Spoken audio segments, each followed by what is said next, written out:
Сәлем достар, сіздермен бүгін осы суреттегендей снежок жасаймыз. Міне, ал енді бізге қажетті заттар: клей, қайшы және 5 осындай А4 ақ қағазы. Бұлай бүктейміз, үшбұрыш қылып, артығын кесіп алып тастаймыз. Барлық 5 қағазды да тура осылай кесіп шығамыз. Және де шетін аяғына дейін жеткізбей екі жағынан кесеміз. Тура осылай міне 3 рет кесіп шығамыз. Және ең соңғысы. Барлық қағаз тура осылай кесіліп шығады.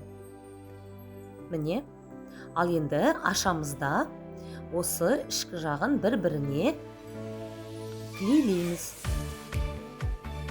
Міне, енді аударамыз. Аударып, осы бетінен клеймен жағамыз. Тағы аударамыз келесі бетіне. Кезек-кезек аударып отырып, осылай клейлейміз. Енді арғы бетіне міне барлық қағазды, 5 қағазды да тура осылай клейлеп шығамыз.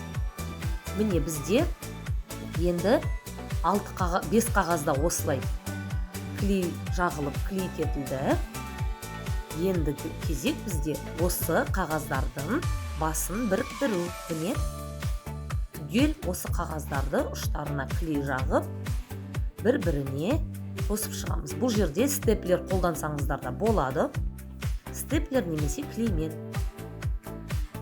Міне ұштары қосылды. Ал енді ілген кезде бұл ыңғайсыз болмас үшін, бір-бірінен ажырап кетпеу үшін енді орталарын клейлеп шығамыз. Міне түгел 5 қағазды бір-біріне клеймен жалғаймыз. Міне дайын.